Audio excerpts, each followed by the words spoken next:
Oi, gente, eu já assisti O Mundo Sombrio de Sabrina e eu vou fazer alguns comentários aqui. Não é uma crítica, é só um comentário mesmo, uma opinião sobre o que eu achei da série.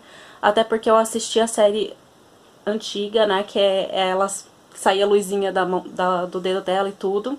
Eu não li os gibis, eu sei que as séries são baseadas nos quadrinhos da Archie Comics.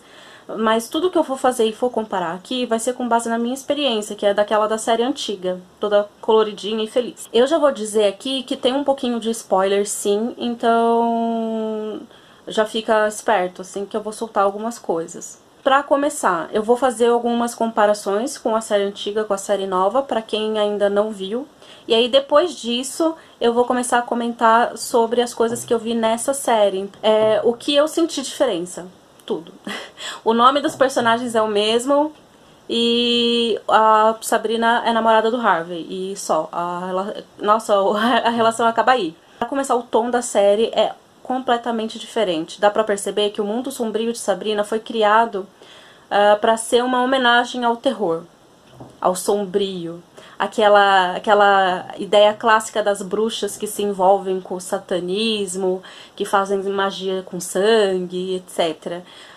Eles retomaram esse ideal justamente porque o foco das histórias do Mundo Sombrio de Sabrina são os dos filmes clássicos de terror. O que eu assistia, a Sabrina e o mundo dos bruxos, etc., eles eram simplesmente mágicos, eles eram elementos do fantasioso, né? A mesma coisa que um unicórnio. Eles eram mágicos, não tinha necessariamente uma igreja, um culto religioso envolvido. Você tinha o Salem, que era um mago que tinha sido preso e condenado a ficar não sei quantos anos dentro do corpo de um gato, sob a supervisão das Spellmans. Você tinha muitas historinhas de moral que continham muitos trocadilhos. Já o Mundo Sombrio de Sabrina, você tem personagens um pouco mais realistas e sombrios. Você vê que está muito presente a questão dos rituais e a questão religiosa. O Ambrose, o primo da Sabrina, faz às vezes de Salem. Você tem o Salem no Mundo Sombrio de Sabrina, mas ele é só o familiar mesmo. Ele quase não aparece, ele é o Deus Ex Machina. Se ela tá em perigo ele aparece, mas quem dá as dicas, quem ensina a falar as coisas, quem foi condenado, assim, né, quem cumpriu uma sentença é o primo dela. Você tem ainda essa questão dos elementos do aniversário, né, de 16 anos, que é um rito de passagem, mas é completamente diferente. No primeiro, acho que ela nem sabia que ela era semi-bruxa, e aí no aniversário de 16 anos ela descobre. E nesse Mundo Sombrio de Sabrina, ela sabe que ela é bruxa, inclusive ela já usa alguns poderes, mas o aniversário de 16 anos é um rito de passagem pra ela, é um rito que ela se compromete com a religião e com o Deus deles. Agora eu vou fazer uns comentários do Mundo Sombrio de Sabrina. Não é pra todo mundo. Enquanto a Sabrina, aprendiz de feiticeira, era uma coisa colorida, fofinha, mais isenta, né, de coisas religiosas, etc., esse Mundo Sombrio de Sabrina, ele mergulha fundo na questão de ritos ocultistas, religião. Você é uma pessoa que foi criada dentro de uma religião cristã, você vai sentir um pouco de dificuldade para assistir, ou então não vai querer assistir, porque realmente nesse universo a família da Sabrina e as bruxas, elas cultuam o demônio, o diabo. E eu acho que isso é coerente para o tom que eles querem mostrar nessa série. Eu não acho que é gratuito esse negócio das bruxas serem adoradoras do diabo, até porque durante muitos séculos acreditou-se que as bruxas eram mulheres que faziam pacto com o demônio. As bruxas de Salem, o caso das perseguição das bruxas, essa era toda a questão. As coisas ruins aconteciam porque as mulheres faziam pacto com o demônio. Então eles pegaram essa visão da bruxa, que é uma visão colonial, né, dessas bruxas, e trouxeram para os dias atuais, e eu não acho que foi de graça. Eu acho que é justamente para você entrar nesse contexto desses filmes de terror que durante muito tempo a gente tem uma série de filmes que contém as bruxas e que as bruxas são adoradoras do demônio. Que tem exorcismo, que tem demônio, que tem isso. Então eu acho que eles entraram com essa questão muito mais pra preencher um contexto do que simplesmente pra chocar.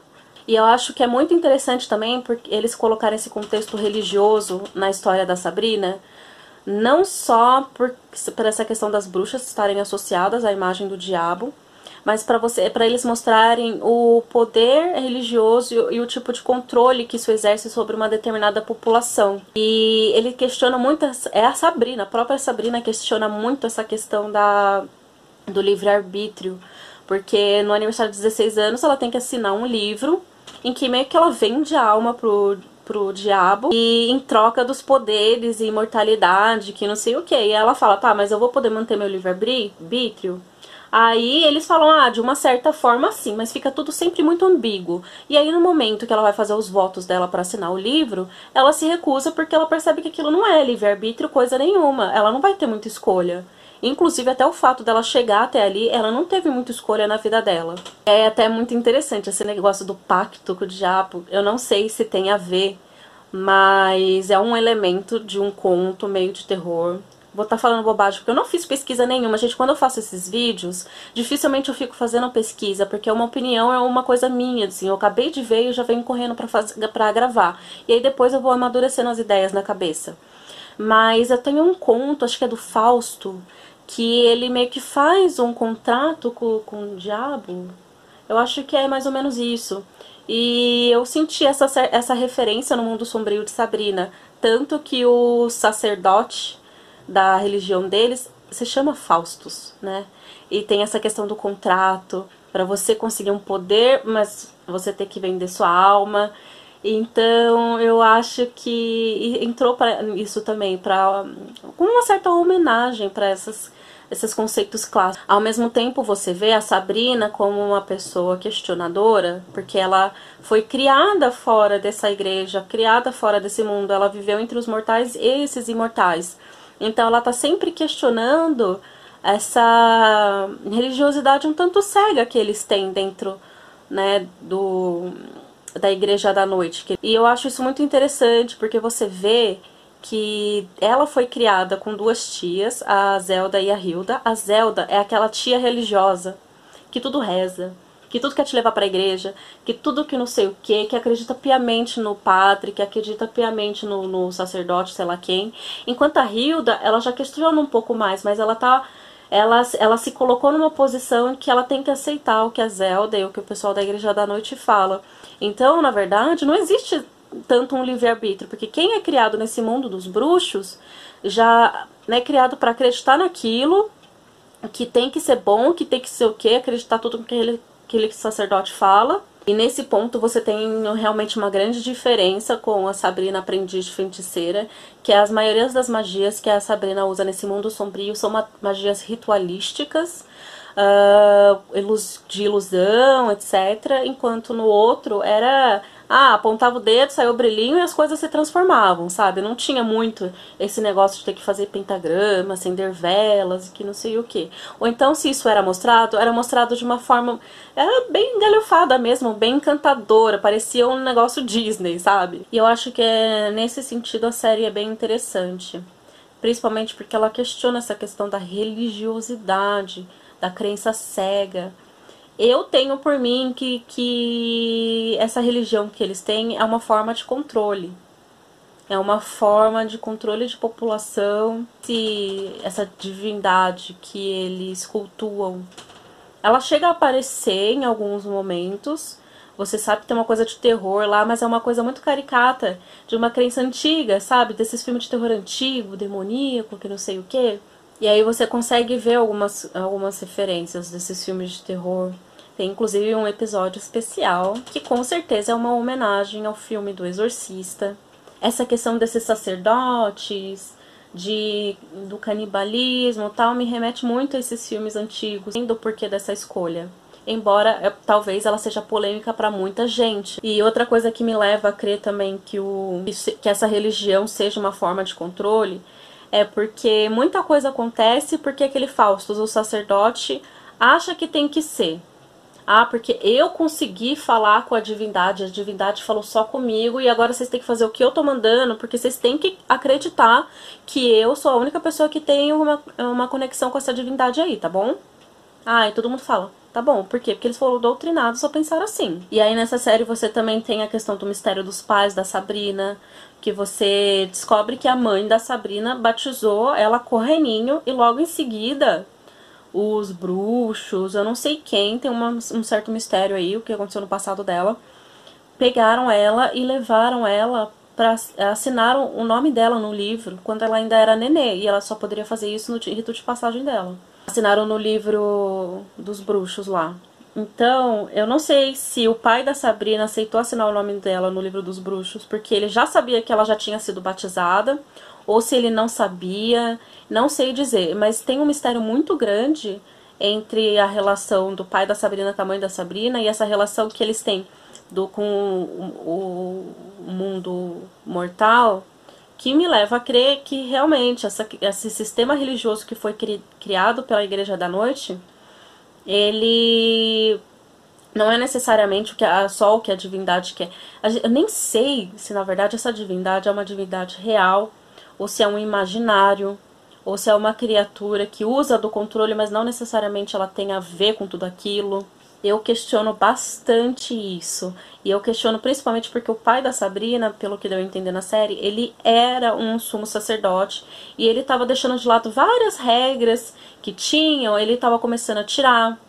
Ele se apaixonou por uma mortal e ele tentou dar o jeito de casar com essa mortal. É porque realmente ele tinha... E aí logo em seguida, depois que ele casou, teve a Sabrina e tudo... sofreu um acidente de avião, muito conveniente. E nesse sentido eu acho que a série é muito inteligente, porque é uma série crítica. A Sabrina o tempo inteiro ela tá criticando alguma coisa, ela tá questionando, ela tá lutando contra. Na escola dela, uma amiga dela que se veste de menina, eu não sei, a menina talvez seja transexual, ou então ela realmente se veste como um menino só porque gosta, não sei. Mas essa menina sofre bullying. A Sabrina corre pra tentar ajudar, pra tentar resolver, etc.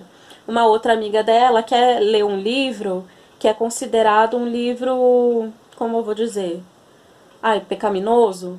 E a escola não tem. E elas estão lutando pra conseguir fazer com que os livros sejam aceitos nessa escola. De mais questionamento. O próprio fato, a Sabrina questiona o tempo inteiro os ritos religiosos da Igreja da Noite. E tem muita coisa que ela fala que, para algumas pessoas, inclusive, que são meio que beatas, que são meio fissuradas nessa religião, começam a fazer sentido, né? E ela começa a plantar uma sementinha de dúvida ali. E isso só ocorre, esses questionamentos da Sabrina só ocorrem porque ela foi criada no mundo mortal. Então, quando ela entra nesse mundo dos imortais, começa a chegar um choque. Então, ela passa a questionar. Eu acho que o medo deles é justamente esses questionamentos que podem fazer desmoronar um certo status quo que tem ali. Né? As pessoas que foram criadas ali, elas estão sempre vivendo do mesmo jeito. Quando chega alguém de fora que não abraça totalmente aquela religiosidade, aquela crença, etc., essa pessoa representa um perigo. Ela representa o perigo de poder quebrar esse sistema doutrinador. E eu acho que tá aí também uma das grandes questões pelas quais as pessoas querem forçar a Sabrina a ficar dentro, escolher o mundo dos imortais e esquecer o mundo dos mortais. Bom, eu já falei demais, mas enfim, eu achei a série legal. Eu sinto muita falta do Sabrina Aprendiz de Feiticeira. Queria muito que a Netflix colocasse, porque era uma coisa muito levinha, bobinha, bonitinha, que era gostoso de assistir. Ao mesmo tempo, eu acho que O Mundo Sombrio de Sabrina é legal.